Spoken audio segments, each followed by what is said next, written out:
Bonjour peuple de Dieu, c'est le pasteur Jérémia, aussi connu sous le nom de pasteur Loïc. Nous voulons écouter la parole de Dieu pour la semaine, mais avant tout, nous voulons commencer par une parole de prière. Alors, en signe de révérence à notre Père Céleste, à notre Dieu, baissons nos têtes et prions ensemble.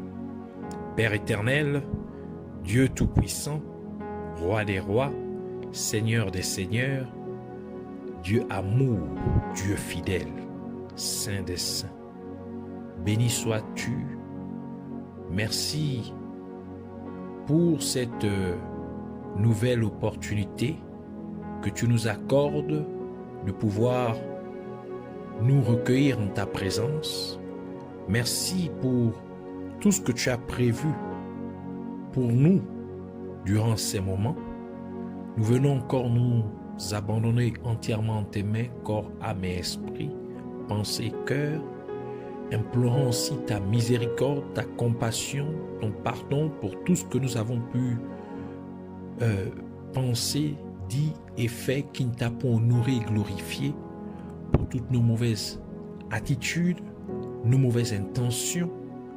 Nous prions que tu nous pardonnes et que tu nous purifies et sanctifies par l'eau de purification, le sang qui a coulé, ton sang qui a coulé à la croix de Golgotha, que tu purges ainsi nos consciences et notre inconscience, nos subconscients, de toute œuvre morte, de toute œuvre inutile, afin que nous venions à te servir comme il se doit. Nous prenons autorité et nous levons contre tous ceux qui s'opposent à la révélation de ta parole, tous ceux qui s'opposent à la connaissance de qui tu es, qu'ils soient neutralisés, renvoyés dans les gouffres de l'enfer une fois pour toutes, au nom de Jésus-Christ. Et nous libérons l'air, l'atmosphère, tout autour de nous et en nous, de toute œuvre maléfique, de toute œuvre démoniaque, de toute œuvre impure, de toute œuvre malsaine, au nom de Jésus-Christ. Et nous proclamons que Jésus-Christ est Seigneur à la gloire de Dieu le Père. Au nom de Jésus-Christ, nous prions aussi afin que Père Céleste, tu puisses nous amener dans la profondeur de ta parole, de la révélation de ta personne, car tu es ta parole. Merci encore de le faire. Merci de nous impacter de ta présence.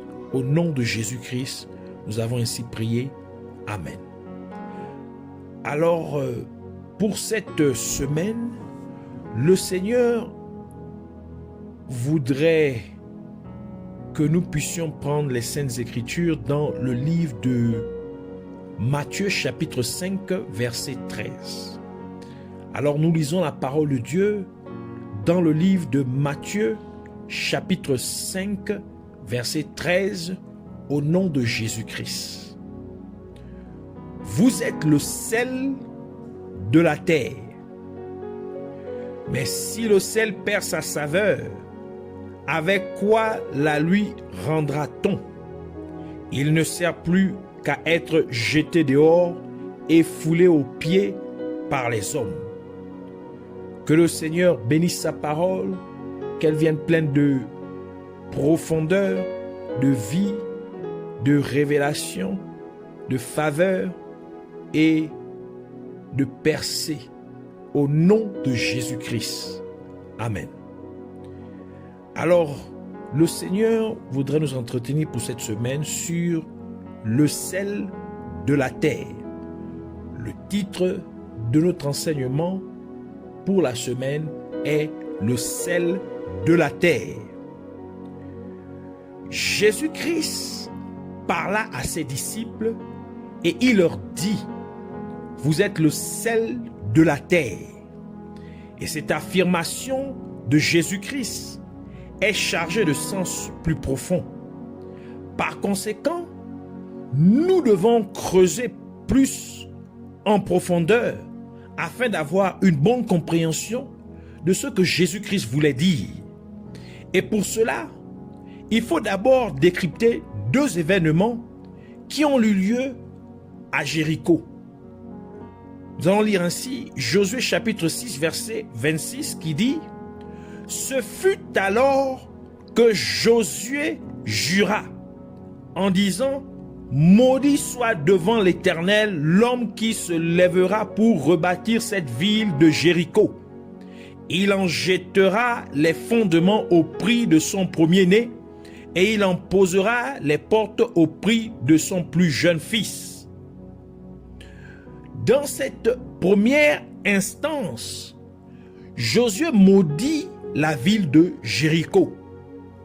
Et Jéricho est appelée la ville des palmiers, comme l'atteste la parole de Dieu dans Deutéronome chapitre 34 verset 3 qui dit: le Midi, les environs du Jourdain, la vallée de Jéricho, la ville des palmiers jusqu'à Tsoar.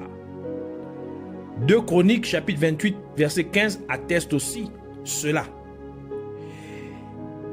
Et le palmier représente le juste, comme le roi David l'a mentionné dans le livre de Psaume, Psaume 92 verset 12 qui dit: les justes croissent comme le palmier, ils s'élèvent comme le cèdre du Liban. Par cette révélation du roi David, on peut comprendre que Jéricho était censé prospérer. La ville de Jéricho était censée s'élargir en étendant son territoire.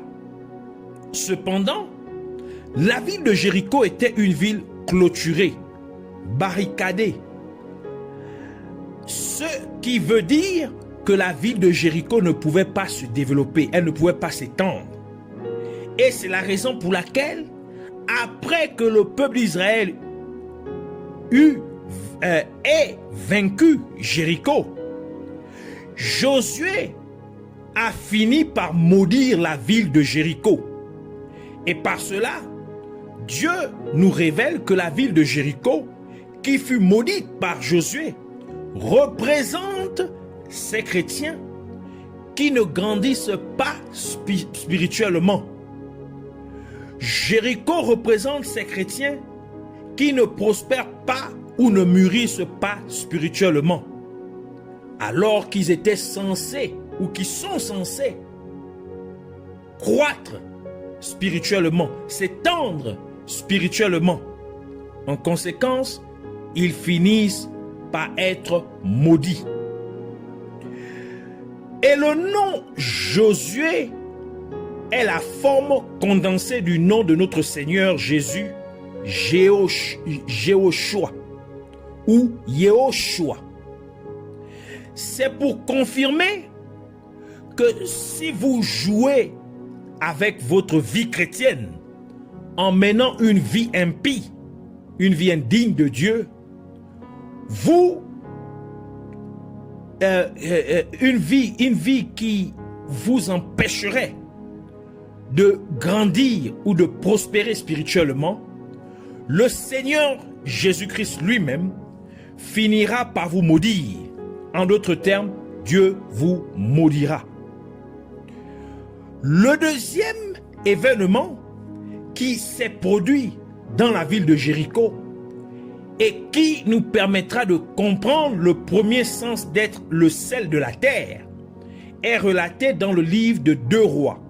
2 Rois chapitre 2 verset 19 à 22 qui dit: les gens de la ville dirent à Élisée: voici, le séjour de la ville est bon, comme le voit mon Seigneur, mais les eaux sont mauvaises et le pays est stérile. Il dit, donc ici c'est Élisée maintenant qui parle: apportez-moi un plat neuf et mettez-y du sel. Et ils le lui apportèrent, et il alla vers la source des eaux, et il y jeta du sel et dit: ainsi parle l'Éternel, j'assainis ces eaux, il n'en proviendra plus ni mort ni stérilité. Et les eaux furent assainies jusqu'à ce jour, selon la parole qu'Élisée avait prononcée. Dans ce deuxième cas, nous pouvons voir l'impact de la malédiction que Josué avait placée sur la ville de Jéricho. Les eaux étaient donc mauvaises. Ainsi, la terre de Jéricho était stérile. Et le prophète Élisée demanda qu'une nouvelle cruche ou un nouveau plat lui soit donné. En d'autres termes, le prophète Élisée a demandé qu'un nouveau vase lui soit donné pour y mettre du sel. Et cela représente en fait la nouvelle dispensation de Dieu aux êtres humains.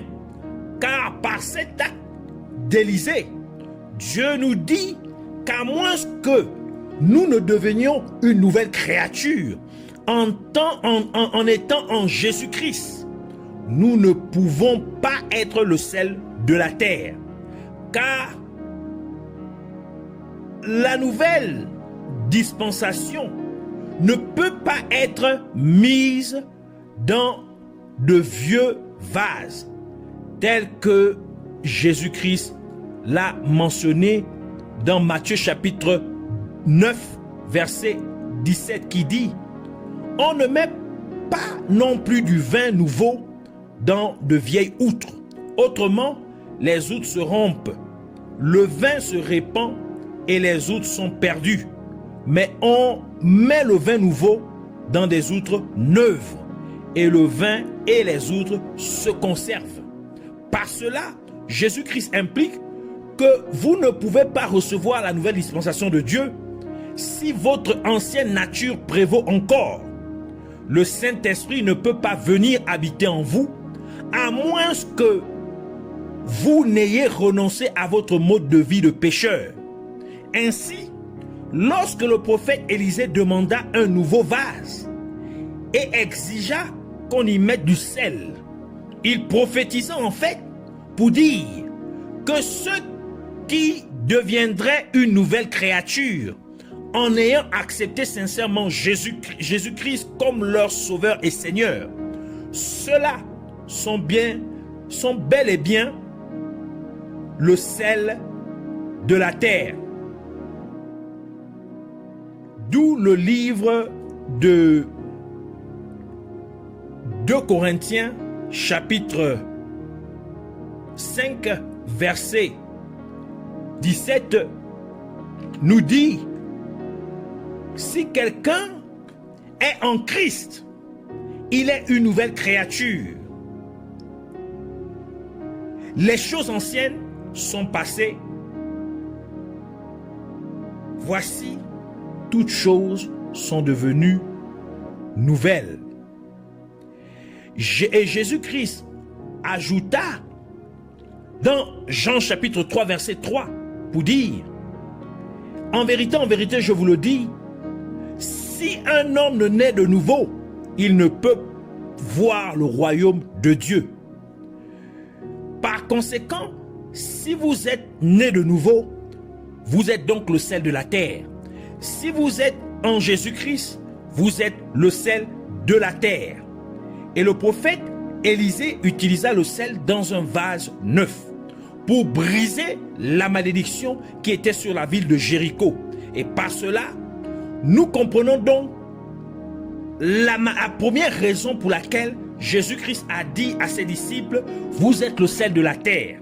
Ainsi, si vous appartenez à Jésus-Christ, vous êtes censé briser les malédictions en étant le sel de la terre. Si vous êtes en Jésus-Christ, vous avez la capacité de délivrer les gens de leurs malédictions. De la même manière que le prophète Élisée a utilisé le sel dans un nouveau vase pour briser la malédiction de la ville de Jéricho. Élisée était un vrai prophète de Dieu. Et il avait même une double portion de l'onction du prophète Élie. Ce qui veut dire que le prophète Élisée avait la capacité de prier simplement pour que les eaux de Jéricho soient purifiées. Mais le prophète Élisée ne l'a pas fait. Au lieu de cela, le prophète Élisée voulait que le sel purifie les eaux de Jéricho. C'est donc nous dire que dans certaines situations, Dieu ne veut pas intervenir parce qu'il veut que vous, en tant que sel de la terre, jouiez votre rôle. Dieu veut que vous traitiez certaines situations sans son intervention, car vous êtes le seul mandaté de Dieu pour la terre. Et c'est pourquoi, lorsque le peuple d'Israël fut confronté à la mer Rouge devant eux et à Pharaon avec son armée derrière eux, Moïse invoqua Dieu et Dieu lui dit: pourquoi cries-tu vers moi? Lève ton bâton et divise les eaux de la mer Rouge. Et nous devons nous rappeler que c'est Josué qui a maudit la ville de Jéricho, sachant que le nom Josué est la forme condensée du nom de notre Seigneur Jésus-Christ, Jéhoshua ou Yehoshua. Cela implique que c'est Dieu qui avait maudit ou qui a maudit la ville de Jéricho. Par conséquent, par le fait que le prophète Élisée ait utilisé du sel dans un vase nouveau pour purifier les eaux de la ville de Jéricho, par cela, Dieu vous dit qu'il vous a donné la capacité de bénir même ceux qu'il a maudits, car Dieu a fait de vous le sel de la terre alors que vous êtes en Jésus-Christ. Ainsi, en faisant de nous, chrétiens, le sel de la terre, Jésus-Christ nous dit, Jésus-Christ nous a donc mandatés pour être des ambassadeurs. Il nous a mandatés pour être des intercesseurs afin que nous puissions plaider, que nous puissions purifier et que nous puissions ôter partout où il y a une malédiction. Il existe différents types de malédictions et nous pouvons énumérer 3 principaux types de malédictions. Le premier type de malédiction est celui où la personne subit les conséquences du péché qu'elle a elle-même commis. Le deuxième type de malédiction est la malédiction héréditaire, qui est une malédiction qui s'applique à une lignée familiale en raison du mal commis par l'un des ancêtres dans cette famille particulière. Car Dieu a dit qu'il punit l'iniquité du père jusqu'à la 3e et la 4e génération. Exode chapitre 34, versets 6 à 7. Et le 3e type de malédiction est la malédiction acquise par alliance. Par exemple, quand quelqu'un a eu un rapport sexuel avec une autre personne qui est maudite. Et c'est pourquoi la parole de Dieu dit que quiconque commet la fornication ou l'adultère pêche contre son propre corps. 1 Corinthiens chapitre 6, verset 16. Un autre exemple de malédiction par alliance, c'est quand quelqu'un entre en partenariat avec une personne qui est maudite. Dans ce scénario, on peut citer le cas d'un homme qui épouse une femme qui est dans l'occultisme ou vice-versa. L'homme serait donc sous la malédiction et c'est pourquoi la parole de Dieu nous ordonne de ne pas être sous un même joug avec les non-croyants. 2 Corinthiens chapitre 6 verset 14. Ainsi, parce que Jésus-Christ a dit que vous, en tant que chrétiens, êtes le sel de la terre, vous avez donc la capacité de neutraliser une malédiction dans laquelle vous êtes entré par ignorance. Une malédiction dans votre tribu biologique ou dans votre groupe ethnique, et ainsi de suite. Quelqu'un peut vivre une situation où, année après année, sa situation financière ne s'améliore pas, mais plutôt s'aggrave ou reste stagnante. C'est très probablement le résultat d'une malédiction affectant cette personne. Un autre exemple est quelqu'un qui souffre de la même maladie chronique ou d'une maladie héréditaire survenant dans la vie de différentes personnes de la même famille. C'est aussi le signe d'une malédiction affectant la vie d'une telle personne. Et cela affecte même cette famille particulière. Une autre personne peut vivre une répétition d'accidents. Par exemple, des accidents de voiture ou de circulation. Cela peut aussi être le résultat d'une malédiction. Dans une famille, plusieurs personnes peuvent souffrir de troubles mentaux. Cela peut aussi être le signe d'une malédiction opérant dans cette même famille. Un autre exemple de malédiction est l'échec continu dans la vie. Par exemple, quelqu'un échoue toujours à un examen particulier. Nous pouvons également mentionner ces malédictions qui font que les gens sont incapables de faire ce qui est naturellement donné à tout être humain. Par exemple, une personne incapable d'avoir des enfants, ainsi de suite. Ainsi, en disant que vous êtes le sel de la terre, Jésus-Christ dit en fait que vous êtes la solution à votre propre malédiction. Vous êtes la solution à la malédiction qui a fait des ravages dans votre famille. Vous êtes la solution à la malédiction qui sévit dans votre entourage. Vous êtes la solution à la malédiction dans votre nation. Le sel a une autre capacité qui est la capacité de retenir ou l'habilité de retenir l'eau dans les tissus du corps. Par exemple, une femme enceinte, lorsqu'elle est presque à terme ou à la fin de sa grossesse, verrait généralement ses pieds gonflés ou s'enfler. Si elle avait l'habitude de manger beaucoup de sel, et ce gonflement serait dû au fait que le sel dans la femme enceinte lui aurait fait retenir de l'eau au niveau de ses pieds. Donc le sel attire l'eau. Et Dieu a dit dans Jérémie chapitre 2 verset 13, « Car mon peuple a fait deux maux. Ils m'ont abandonné, moi qui suis la source des eaux vives, pour se creuser des citernes crevassées qui ne peuvent point contenir d'eau. » Version Martin. Cela signifie donc que parce que vous, en tant que chrétien, êtes le sel de la terre, vous avez donc la capacité d'attirer la présence de Dieu. Vous avez la capacité de faire manifester la présence de Dieu partout où vous vous trouvez. Car de la même manière que le sel attire l'eau, vous attirez aussi la présence de Dieu parce que vous êtes le sel de la terre et que Dieu est la source d'eau vive.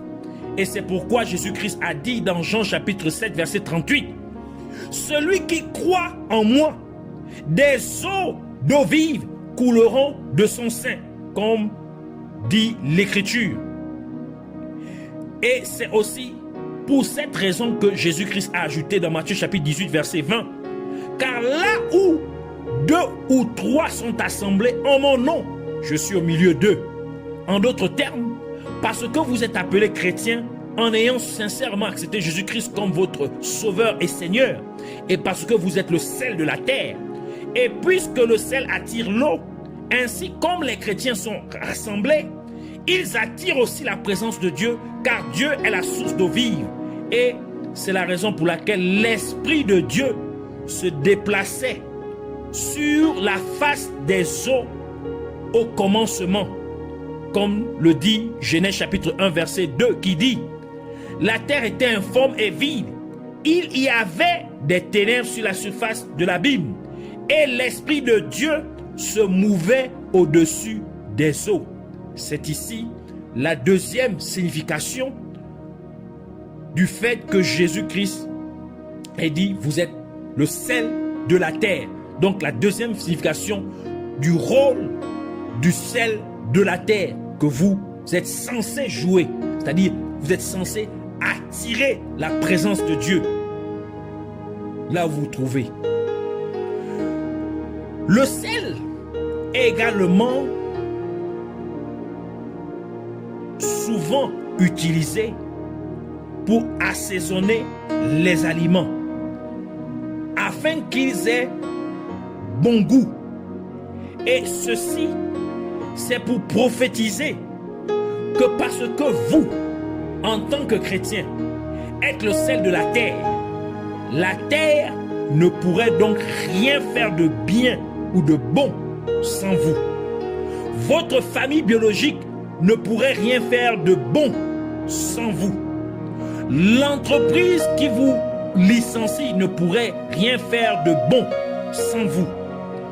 C'est pourquoi cette entreprise vous recherchera pour vous réembaucher, même à n'importe quel salaire de votre choix. Ainsi, de la même manière, le sel donne du goût à la nourriture.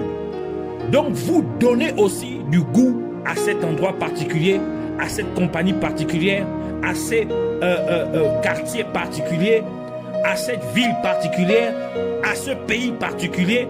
En d'autres termes, vous faites en sorte que les gens apprécient d'être où que vous soyez. Les gens veulent être en votre présence parce que c'est vous qui donnez. Vous apportez du bien là où vous êtes. Vous donnez du goût là où vous êtes. Le sel a également des propriétés ou des éléments qui créent la soif chez une personne. Car le sel est composé de chlorure de sodium. Alors que la soif est également causée par une augmentation de la concentration de sodium chez une personne. Donc, parce que Jésus-Christ a dit que vous êtes le sel de la terre, en tant que chrétien, vous avez donc la capacité de rendre les gens assoiffés de Dieu. À cause de vous, les gens devraient avoir soif de la présence de Dieu. Parce que vous êtes le sel de la terre, les gens courent vers Dieu. Et c'est pourquoi la parole de Dieu dit, dans Colossiens chapitre 1 verset 27, dit, la dernière partie du verset, Christ en vous, l'espérance de la gloire.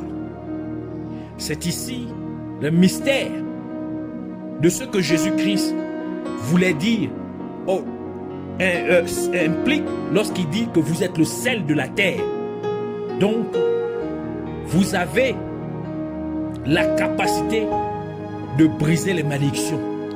Vous avez la capacité d'attirer la présence de Dieu, d'amener la présence de Dieu à se manifester là où vous êtes. Vous avez la capacité de donner du goût là où vous êtes. Donc, c'est-à-dire qu'on ne peut rien faire sans vous. Vous avez la capacité de donner la soif aux gens de Dieu. C'est pourquoi nous voulons prier pour dire merci Abba Père, Dieu Tout-Puissant, Yahweh, je te remercie pour cette compréhension de tes saintes écritures que tu m'as communiquées par cet enseignement. Je crois en toi, Jésus-Christ. Je crois que tu es mort pour que mes péchés soient pardonnés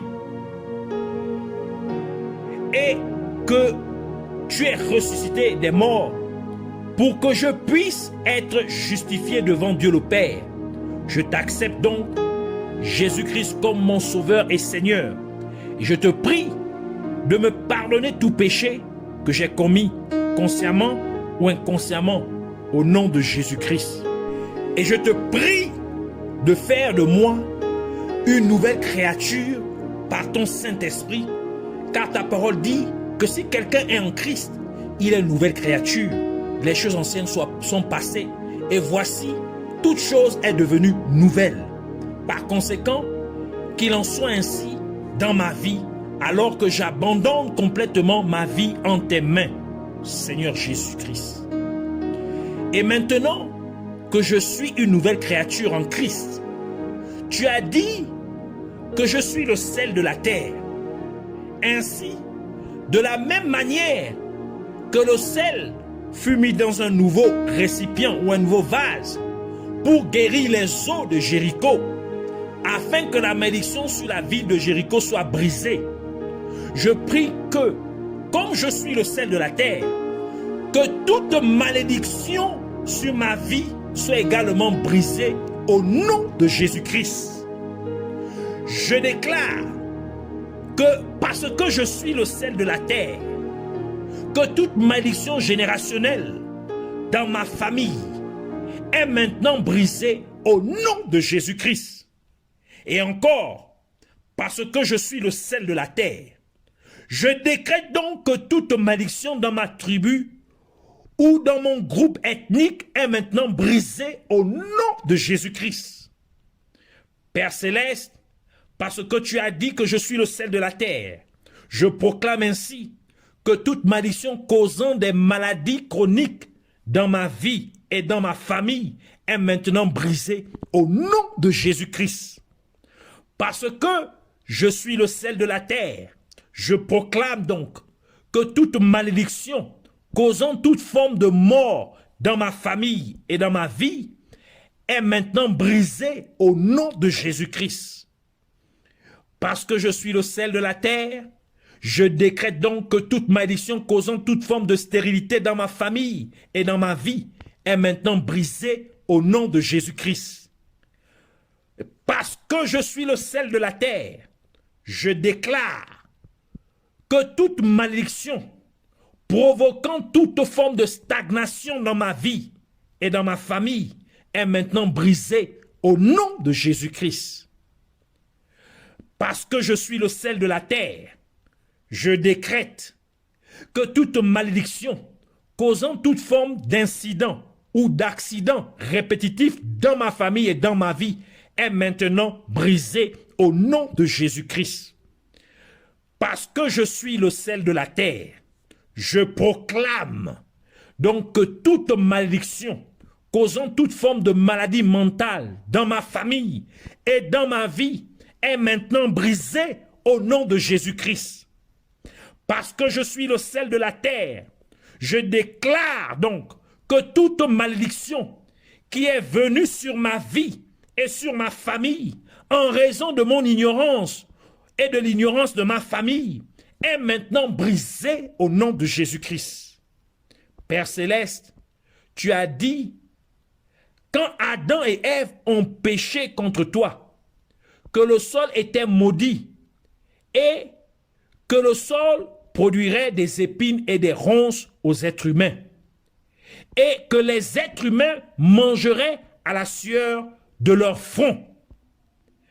Mais parce que tu as fait de moi le sel de la terre, tu m'as maintenant donné le pouvoir de bénir ce que tu as maudit. Je proclame donc que maintenant que je touche le sol, où que j'aille, où que je me trouve, le sol est maintenant béni et qu'il ne produit plus d'épines ni de ronces, mais qu'il produit des bénédictions au nom de Jésus-Christ. Je vois et je reçois donc des bénédictions partout où je vais au nom de Jésus-Christ. Et parce que, et encore, je prie, Père Céleste, que de la même manière que le sel attire et retient l'eau, laisse-moi aussi attirer et retenir ta présence partout où je me trouve au nom de Jésus-Christ. Car tu es la fontaine d'eau vive et je suis le sel de la terre. Et parce que le sel donne aussi de la soif aux gens, je prie donc que comme je suis le sel de la terre, laisse-moi donner aussi aux gens autour de moi la soif de ta présence, la soif de toi, que les gens partout sur la terre aient soif de toi au nom de Jésus-Christ.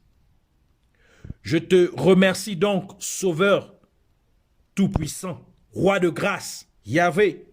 Merci, car tout cela est accompli au nom de Jésus-Christ. Puisses-tu être à jamais exalté et magnifié au nom de Jésus-Christ. Amen.